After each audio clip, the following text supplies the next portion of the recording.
how do you actually gather what the perspectives are of the team? We've said over the years, I've been involved in different digital transformation journeys over the last 30 years. We've said time and time again that it's not about the technology, that it's actually about how you bring organizations and people around. And that is true in this moment as well. But one of the big differences is this technology is moving faster than anything we've seen before. That is not hyperbole, that's just fact. And so if you're looking at the speed and you're not listening to how that's landing on your people every day, then you're missing something. And that connectivity, that empathy, I think is incredibly important. And then the other fundamentals matter. What's the vision? What direction are we going in? Do people understand the strategy? Are you communicating with them regularly about what that looks like? And the last piece, which connects, I think, all of those dots, is there will be changes in organizations. There are tasks and roles and responsibilities today that are done by humans and people that are going to be much better performed by models, and are already, in many cases, better performed by models and AI and technology. Welcome to FranklinCovey's On Leadership. I'm your host, Jennifer Colosimo. On Leadership provides insight to our listeners through discussions with senior leaders, thought leaders, practitioners with earned experience, all focused on the human side of strategy and transformation. Our guest today is at the center of AI transformation. Joe Atkinson is the Global Chief AI Officer at PwC, where he is currently leading 360,000 people into the future of work with AI. Joe is living and leading through a question senior leaders and executives around the globe are asking. How do we lead through this transformation and amplify human potential? Hello, Joe, and welcome to On Leadership. Thanks, Jen. Thrilled to be with you. It's a pleasure to have you here. Let's dive right in. You have been almost 2 years in your role as Global Chief AI Officer at PwC. Tell us what you've worked on in the last 2 years. What are some of your learnings? Where would you start after the last 2 years? It's hard to figure out where to start, because I always joke that the 2 years feels like about 100, the way things have been moving and how fast everything's going. But look, what a privilege it is to be in my seat in a firm like PwC at this moment. So it has been a lot of fun and obviously a ton of challenges, but so much opportunity. And folks know PwC, we're operating in around 135 countries around the world. We have a little over 370,000 people that are part of the PwC organization around the network of firms. So you have this massive footprint, a firm that goes back over 170 years.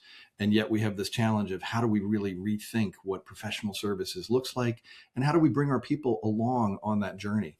And that's what we've been focused on. We've been focused on giving them the very best tools that we can get in the marketplace or build for their performance in the market. We're giving them the skills that they need. We're doing everything we can to train them in what AI means to them and how this is unfolding. And we're doing all we can to rethink and reshape the way that we connect with clients, because their expectations of how we deliver are changing. So it's a very, very full agenda. Well, let's talk a little bit about that agenda, both the technical skills and the human and the leadership skills. I've heard you on previous podcasts talk about Moore's Law and how that is broken. Yes. I obviously would love to hear you talk more about that. As you think about the technical floor, what are some of the things that at this point you're thinking, this is the technical floor as either an individual contributor or as a leader? Yeah, look, I think that floor is moving up every day. And I think part of the challenge for both individual contributors and leaders is just figuring out where the floor is. In some ways, it's like that game we played as kids where you're jumping around the lava because it's just moving all the time. And that opportunity, I think, is for people to really lean in and continually learn. And we talk about continuous learning. We've talked about continuous learning for years. But the reality is it's never been more important than at this moment, given the pace of development that's happening on that technical capability, as well as just the trends and what it means to business. And I think that piece is so important, Jen, and I'll just double down on the point that at the end of the day, if you are operating in an environment as a leader or as an individual contributor, and you're not sure how AI tools are reshaping your work, you're behind. You don't have to be certain about how they're reshaping your work.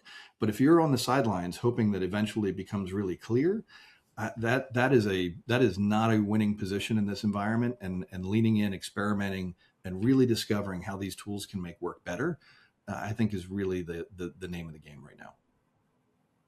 As we transition, we'll talk about leadership capability, of course, and how that raises the ceiling when the floor is coming up.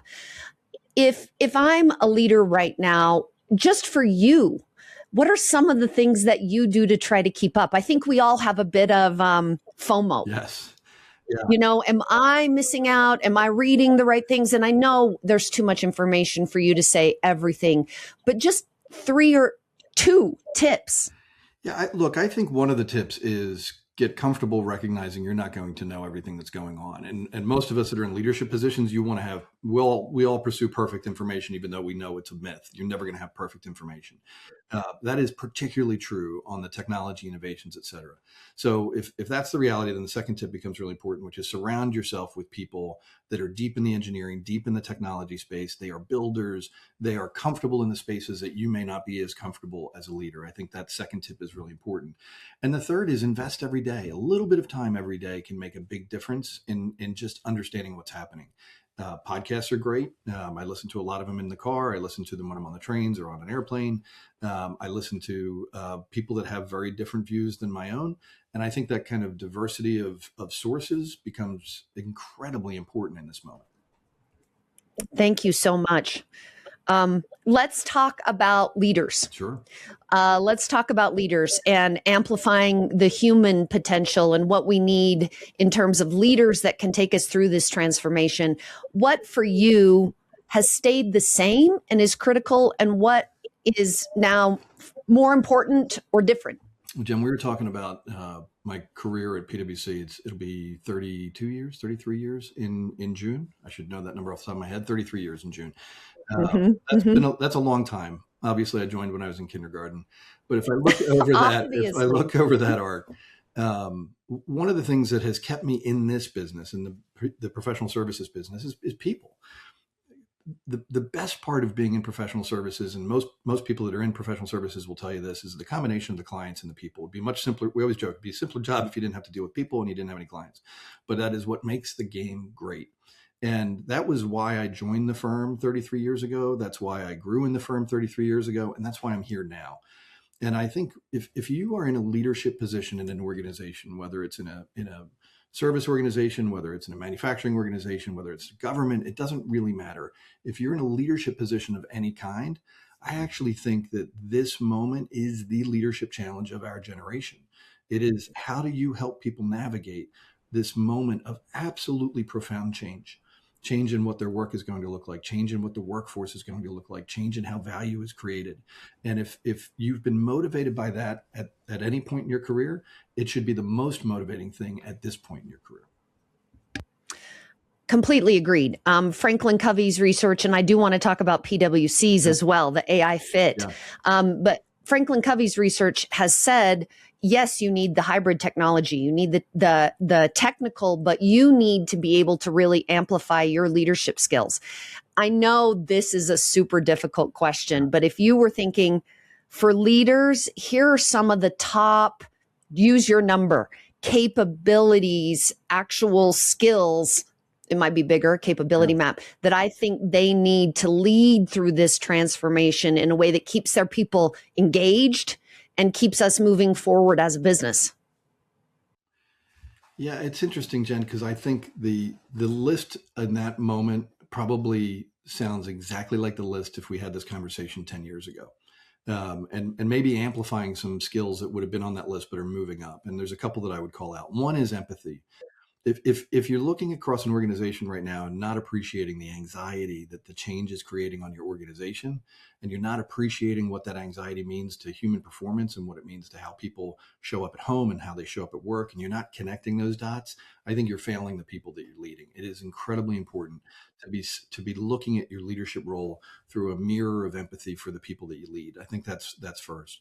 The second, which is very closely related, obviously, to empathy, is listening. And how do you actually gather what the perspectives are of the team? We've said over the years, I've been involved in different digital transformation journeys over the last 30 years. we've said time and time again that it's not about the technology, that it's actually about how you bring organizations and people around. And that is true in this moment as well. But one of the big differences is this technology is moving faster than anything we've seen before. That is not hyperbole. That's just fact. And so if you're looking at the speed and you're not listening to how that's landing on your people every day, then you're missing something. And that connectivity, that empathy, I think is incredibly important. And then the other fundamentals matter. What's the vision? What direction are we going in? Do people understand the strategy? Are you communicating with them regularly about what that looks like? And the last piece, which connects, I think, all of those dots, is there will be changes in organizations. There are tasks and roles and responsibilities today that are done by humans and people that are going to be much better performed by models, and are already in many cases better performed by models and AI and technology, which means you'll have these massive shifts of roles, responsibilities, jobs, performance, workforce. That moment of disruption requires, I believe, a degree of obligation from leaders to make sure that you're investing in your people and helping them see what this looks like, bringing them along. They may not get there. They may not be able to do the job they do today in the environment that's developing. But if you leave them without skills, if you leave them without understanding, you leave them without leadership, there's no way they're going to get there. So true, so true. And you definitely tapped into skills, capabilities that are near and dear to my heart, empathy, listening. The thing is, leaders, of course, are under pressure with the speed of the technology to show the speed of ROI. Yeah, okay. And them balancing, I do want to go completely into business results, but as a leader, balancing your pressure to listen, truly listen, and set aside the agenda that you have and what you're trying to drive with the pressure under you to get results. Are you finding some tension there? Yeah, plenty of tension there. And it's a great call out, because I do think that the part of the way that this plays out is that the empathy, the listening, that cultural leadership, the change management, we have to, I say often to my own teams, we have to find another gear. We have to do that all faster and somehow hold on to those principles of how we engage with people, et cetera. But let me contrast it with what doesn't work in this environment. So most of us have come up in the world of lots of consensus building. We've done lots of reviews and committees and governance, and there's a lot of important roles for governance and risk management in this environment. But if that becomes the objective, instead of the speed with which you make decisions, evaluate what's changing, help people see and move at a greater speed, you run the risk that you've put a lot of process in place, but you actually haven't gotten to the execution with confidence that is going to make a difference in this moment. So I do think that is real tension. How do I listen? How do I show empathy? But I do it at breakneck speed because that's what's required in the moment. It is simply because, you know, we've heard it. It's a Stephen Covey quote: "With people, slow is fast." Yeah. And I've definitely experienced it myself. But can I still go as slow as I maybe did from a consensus building standpoint? And how do I balance that? I think it is a unique and exciting opportunity for leaders to address both at the same time. I think so too. And I look back, and one of the hard parts about having a 30+ year career is you feel like you're bringing a lot of old lessons to the table, and maybe they're not as relevant in the moment.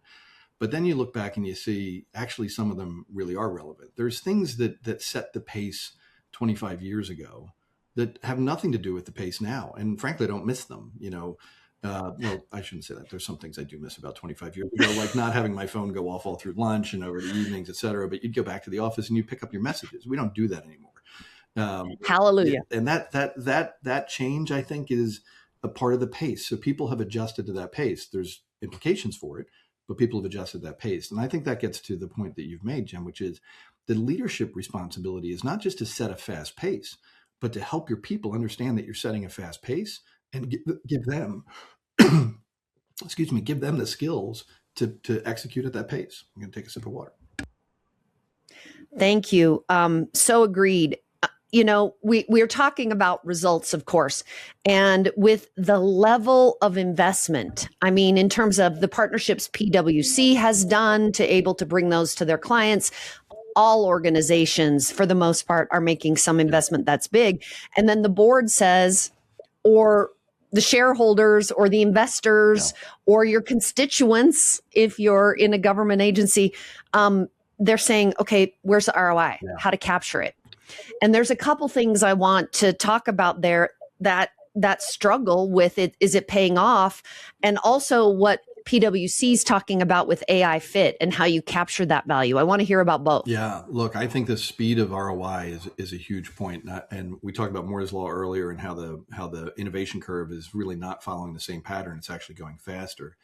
But there's another law that we cite a lot, which is Amara's law, and Amara talked about the fact that we have a tendency to overestimate the impact of a new technology in the short term and underestimate its implications in the long term.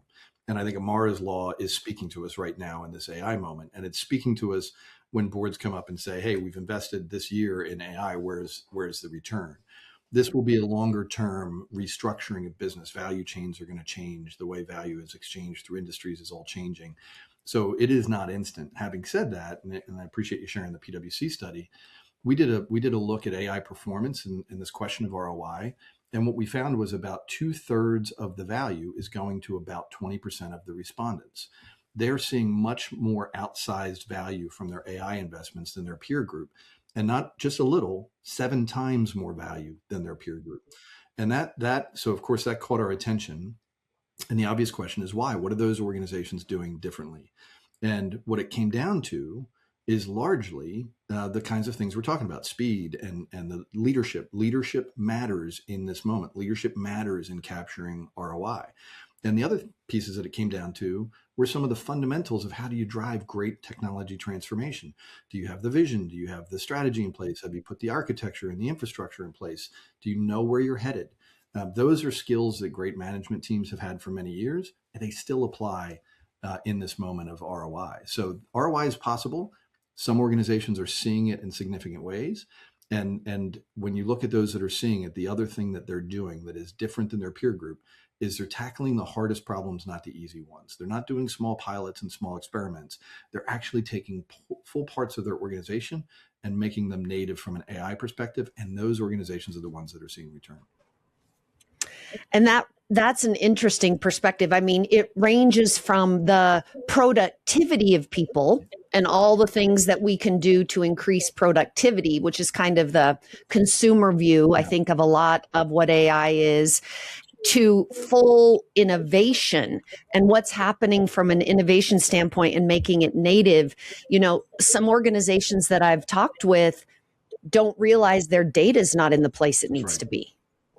Right. I mean, you have to have the data. It lives on data. So if you don't have a good picture of the data that you have and the value of that data, then the likelihood you're going to unlock significant ROI from your AI efforts is massively hampered. And I think the other piece actually goes to this issue of what does a restructured business look like? The first couple of years of AI, and I say first couple of years, really you're talking about the period after GPT-3.5 was announced. That was the new age of generative AI and AI that really shepherded in everything we're talking about. But there had been AI research and AI capability for many years prior to that. What really changed was this ability for the AI to start working on knowledge work in a way that we hadn't seen before. And where most organizations started, and we did as well, is you started to look and experiment and say, well, let me do pilots over here, and let me go work this particular process or this particular team. And that brought some interesting things, but it didn't move the needle from an ROI perspective. The other thing that happened, and again, we've done this and most organizations have done it, we deployed tools to the desktop for our people to help them make their work more productive. And what we found is, generally speaking, the benefits of that productivity lift is accruing more to individuals than it is to enterprises, which is one of the reasons that you don't see the ROI at the enterprise level. If I was working 12 hours a day before and I managed to get my day down to 10 hours with some AI capability, the likelihood I'm going to raise my hand and call my manager and say, listen, I've got 2 more hours of capacity that you can put to work is pretty small. And we know that people were working really, really hard coming out of the pandemic and into this moment. So I think we're seeing a reshaping of work that actually is going to benefit both workers and ultimately will benefit organizations as well. According to research from the FranklinCovey Institute, the organizations that leverage AI and human capability will gain the competitive edge.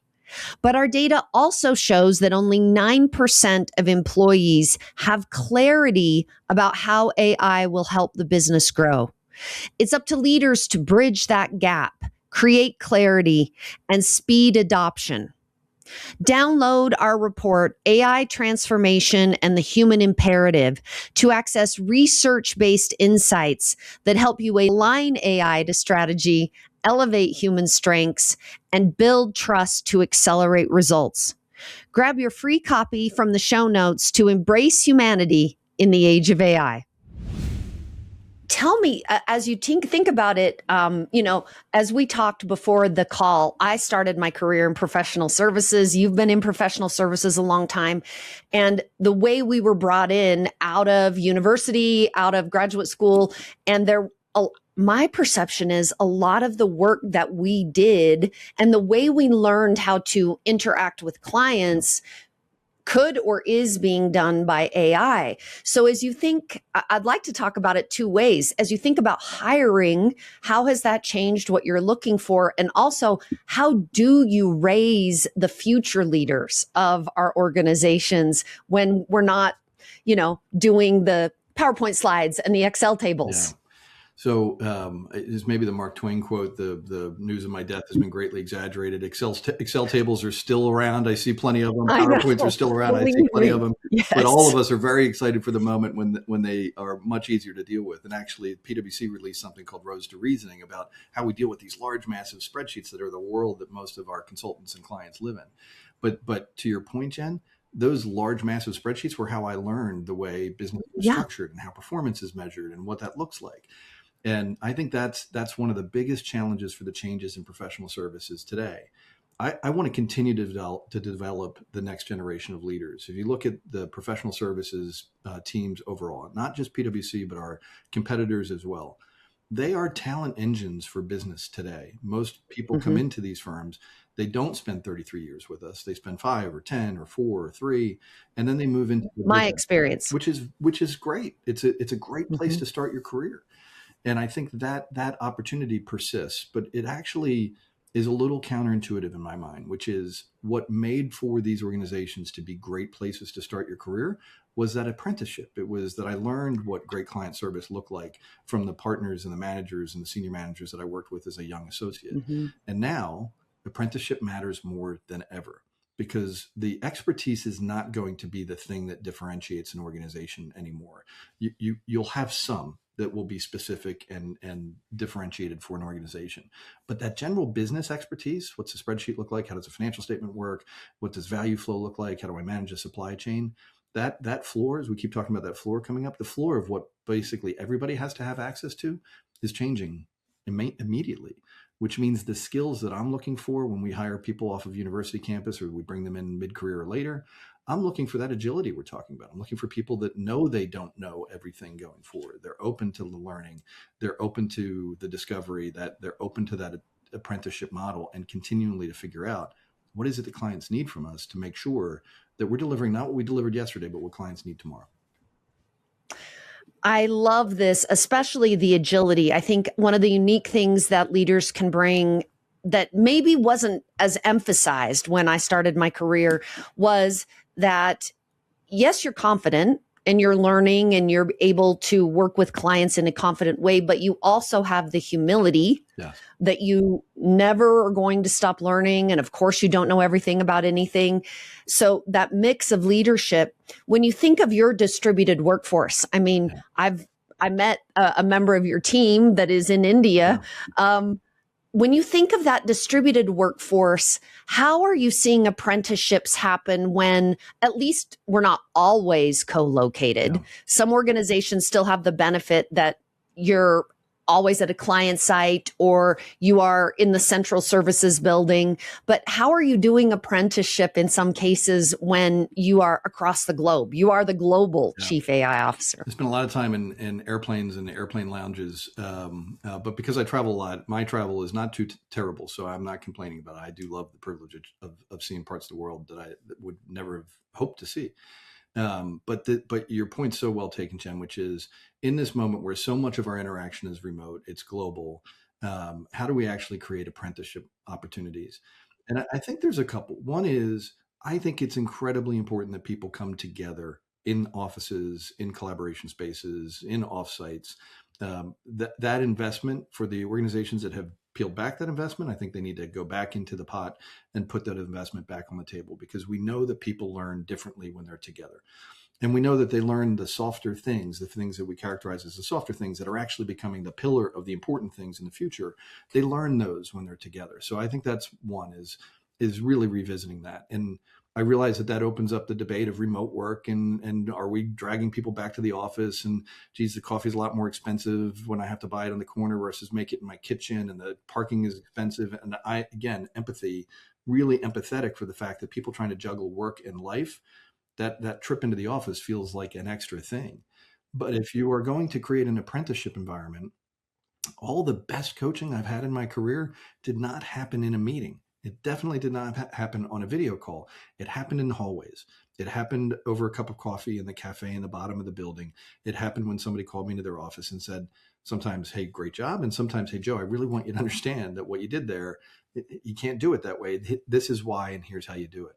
Those moments, those kind of spark moments that help us discover that next level, lift the floor, lift our capability, lift our vision of what we're able to do, those moments come often in person.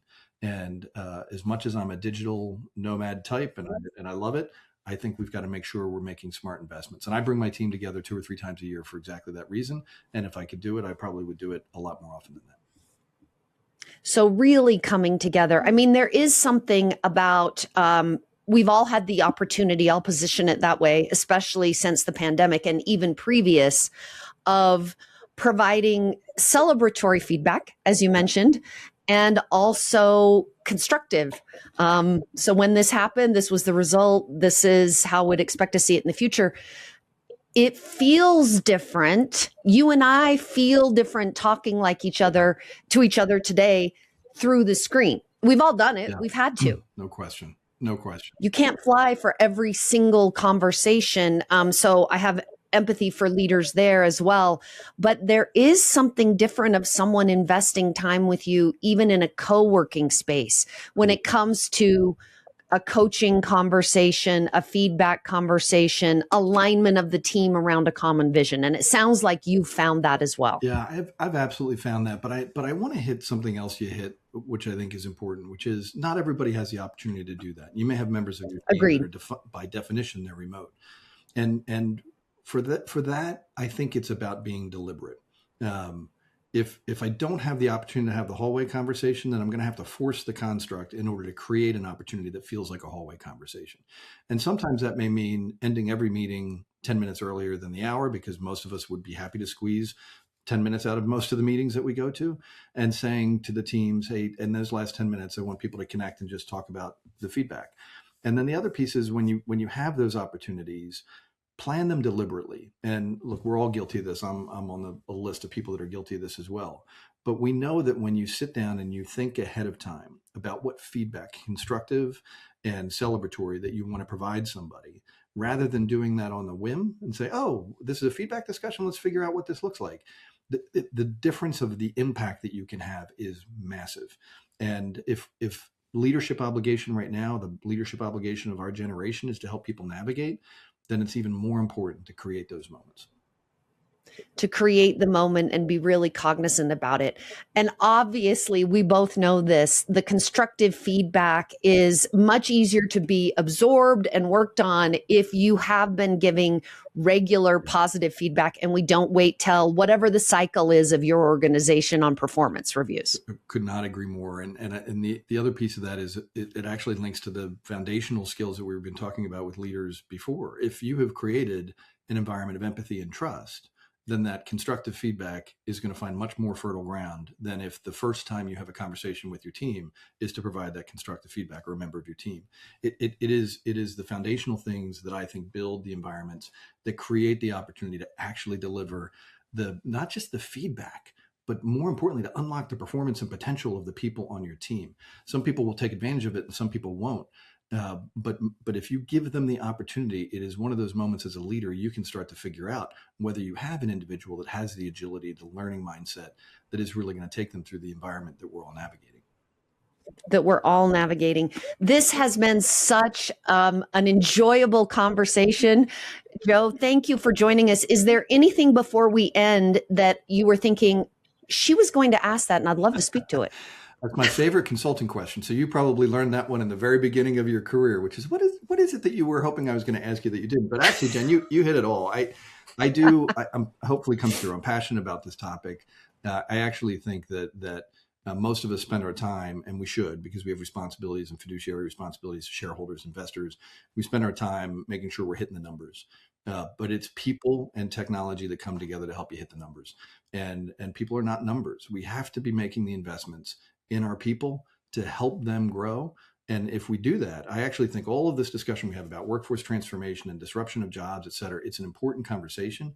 But if we get the moment right, we're going to create more opportunity, more growth, more jobs. There will be disruption. And if wherever you land on the side of the disruption, it can either be great or it can be really painful. That's the empathy point. But at the same time, the obligation we all have is to lift all boats. And lifting all boats is going to require us to get this moment right. Joe, from my perspective, you are in the right role with your balance of realistic and optimism and the tie to human capability. We know the disruption will be there. And we also know that humans are the leverage that will keep us leading, making the ceiling go up. Thrilled to be with you, Jen. Thrilled to be with you. So thanks for the time. Thanks so much. Thank you for joining On Leadership.